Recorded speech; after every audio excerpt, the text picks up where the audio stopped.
Je crois qu'avec l'invitation de Bethléem, la vraie capitale de Noël, je crois qu'on est arrivé à un summum et surtout à un ravissement pour tous nos visiteurs et surtout également à cette compatibilité qui doit exister entre le côté mercantile, il ne faut pas rêver, il existe, et tout le côté spirituel. Les gens cherchent leurs racines, cherchent leur enfance et puis le trouvent à Strasbourg et en Alsace. Et je crois que c'est tant mieux, c'est une sorte d'ambiance magique qui règne ici. Et c'est la raison pour laquelle nous avons plus de 2 millions de visiteurs cette année qui viennent en dehors de l'Alsace.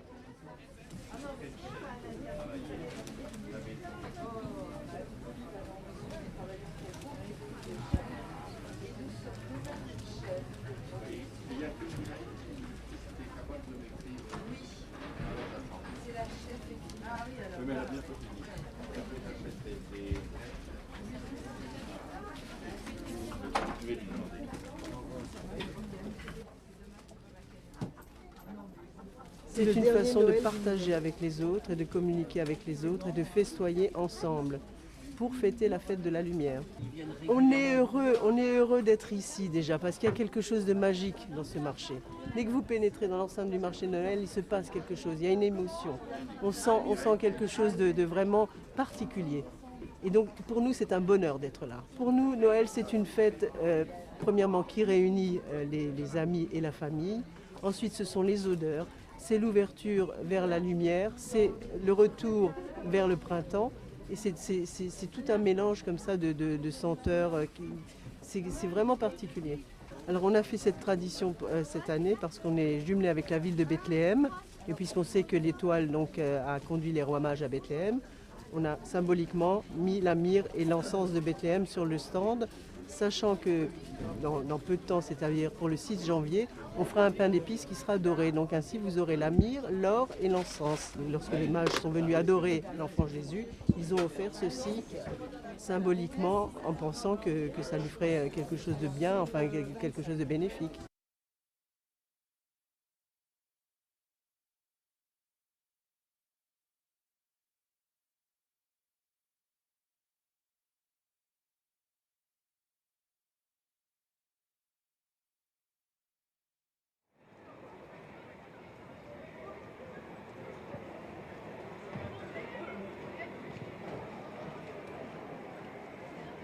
Au Moyen-Âge, un bon petit curé de campagne s'est dit, mais tous ces petits sapins, ils représentent quoi?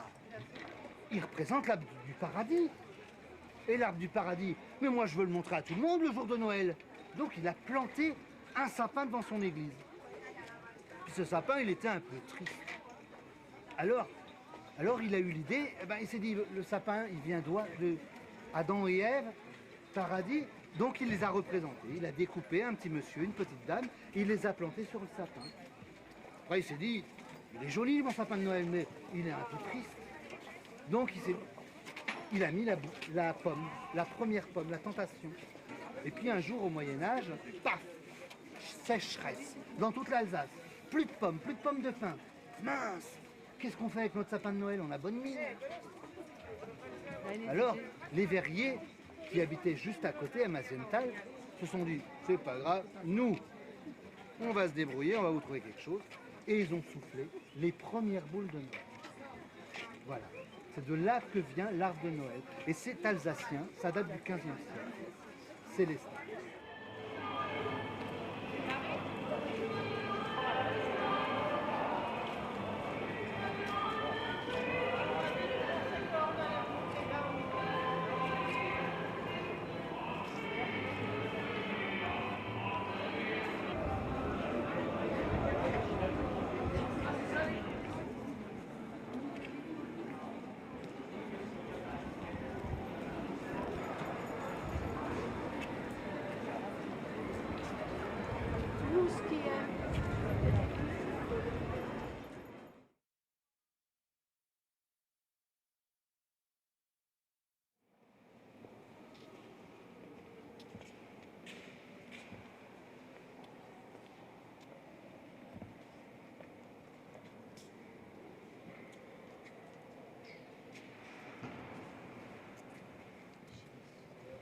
C'est un Noël très particulier car d'un côté nous célébrons les 2000 ans de la naissance d'un de nos compatriotes qui s'appelle Jésus-Christ. D'un autre côté, nous nous apprêtons à recevoir des milliers et des milliers de pèlerins d'à travers le monde entier qui viennent s'incliner sur la place de la naissance de cet homme, Dieu, qui a quand même bouleversé tant de choses dans notre monde. Et vous êtes là sur un marché de Noël. Pensez-vous que Jésus a encore une place dans ce monde marchand? C'est un très grand mystère. Je ne peux pas dire que Jésus n'a pas de place. Je crois que c'est à cause de lui qu'il est là, que le marché est là. La place de Jésus reste très mystérieuse. Comment va-t-elle affecter les âmes, les gens qui viennent, qui regardent? Mais c'est à l'occasion de ce marché que je parlerai de Jésus-Christ, l'homme de Galilée, né à Bethléem, le Sauveur et mon compatriote. Et Strasbourg, capitale de Noël, tente de réconcilier le profane et le sacré. Ça vous semble possible? Vous savez, qu'est-ce que c'est le profane? Tout ce que Dieu a créé est sacré, pourvu qu'on l'utilise pour le bien de tout le monde et pour retourner au Créateur et lui dire merci de tant de bonnes choses que tu nous donnes, pourvu qu'on puisse partager le trop bien que nous avons avec ceux qui sont privés, non pas par leur faute, mais par leur naissance, par leur société, par leur géographie, et ils ne sont en rien coupables. Comment partageons? C'est toute la question qui se pose.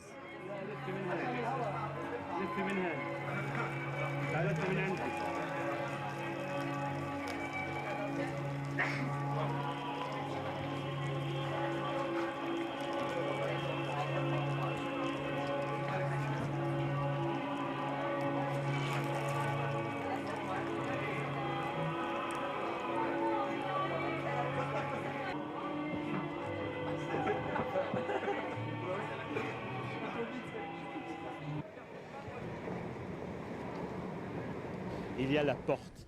Il y a cette petite porte qui est une réplique exacte de la porte de l'humilité de l'église de la Nativité. Cette porte qui a été surbaissée pour que les profanateurs ne puissent pas entrer à cheval dans l'église.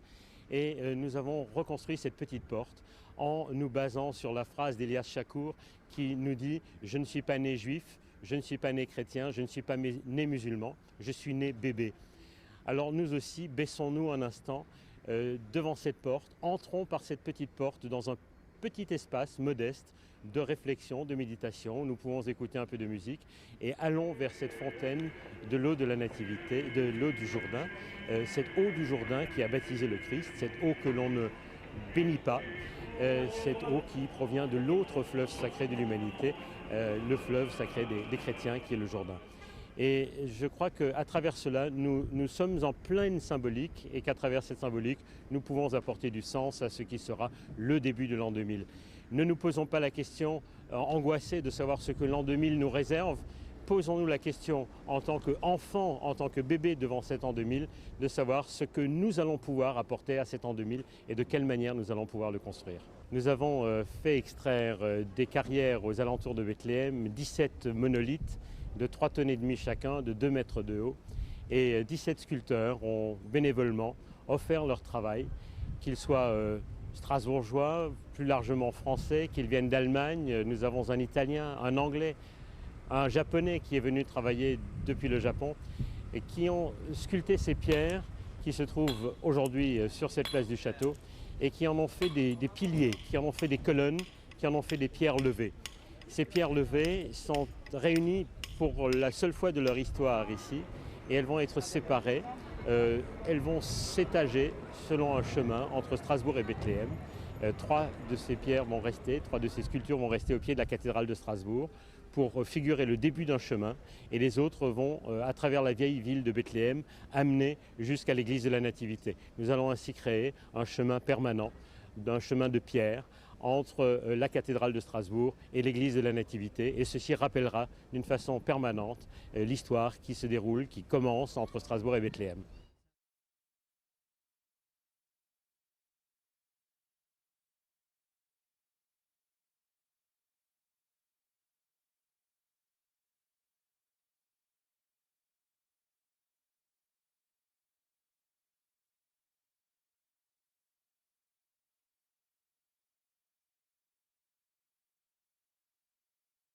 Disons, la culture qui existe chez nous à Bethléem, qui fait une partie de la Palestine, c'est une culture très riche. Ce qui fait aussi, on a une fierté dans cette culture. On doit remonter et le partager avec tout le monde. Pour moi, personnellement, c'est quelque chose d'extra d'avoir pouvoir participer ou de pouvoir donner quelque chose de moi pour cette ville et pour ce pays-là. Et vous êtes chrétienne, qu'est-ce que ce Noël a de particulier pour vous qui habitez Bethléem? Comme tout le Noël, c'est quelque chose à partager Noël. Mais pour Noël 2000, je crois qu'il y a un message mondial pour tout le monde de venir à Bethléem, de fêter ça. Et espérons que Noël 2000, ça va continuer, que tout le monde va vivre en paix, que le processus de paix cette année à Noël, ça va faire quelque chose. Et justement, Bethléem, est-ce que vous pensez qu'elle peut encore avoir une image de ville de la paix? Elle gardera toujours cette image de la paix. C'est une ville paisible, Bethléem. Et ça va garder toujours, c'est pas seulement elle a gardé au passé, mais elle gardera toujours cette image de paix. Et vous êtes ici à Strasbourg, qui a été disputée pendant des années, qui a fait l'objet de nombreuses guerres et qui est maintenant le symbole de l'unité européenne. Est-ce que c'est un exemple à méditer? Écoutez, Strasbourg n'a jamais été autant en guerre que la Terre Sainte, qui a toujours été en guerre. Et ce qui a été une fois en guerre peut être le messager de la paix. Et je me fais une joie de voir qu'à Strasbourg, des millions viennent chaque année à l'occasion de Noël. Quelque chose y reste et le chant des anges ne peut pas passer inaperçu. Gloire à Dieu au plus haut des cieux et paix sur la terre aux hommes de la bonne volonté, de sa bonne volonté.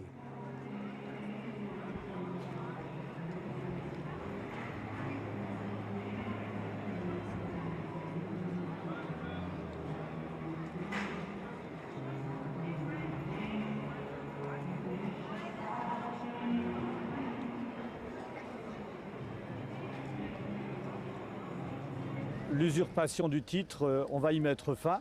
Ça nous donnera bonne conscience. Et plus que cela, en date du 29 décembre, au cours d'une cérémonie religieuse à la cathédrale, on va restituer le titre de capitale de Noël à la véritable capitale de Noël, qui est Bethléem. Quand on commence à faire quelque chose, on n'arrête pas, il faut que ça continue. Alors pour nous, le village ou la ville de la naissance, d'avoir un titre, d'être la capitale de Noël. Alors, c'est une responsabilité aussi qu'on doit tenir, de continuer à travailler au-dessus. Approchez, vous apportez votre bol. Votre bol à Adray. Adray est une association qui soutient la recherche en ophtalmologie à l'hôpital civil de Strasbourg. C'est une équipe de 37 chercheurs qui travaillent.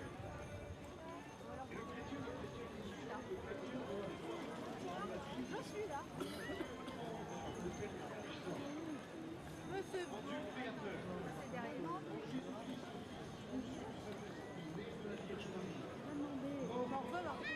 On n'est pas perdu, on n'est pas les gars.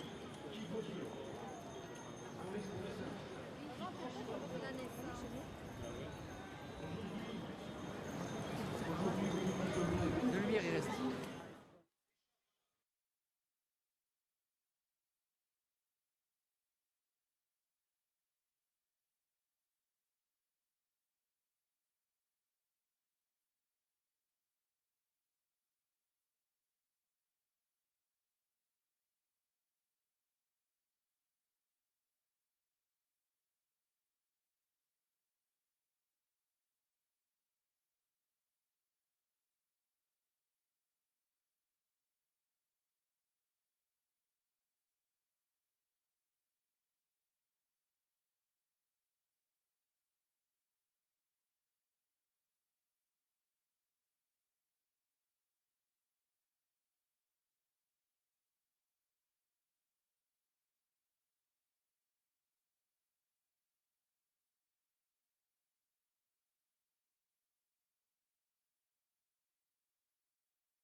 Il est 20 heures précises, que le ciel vous protège.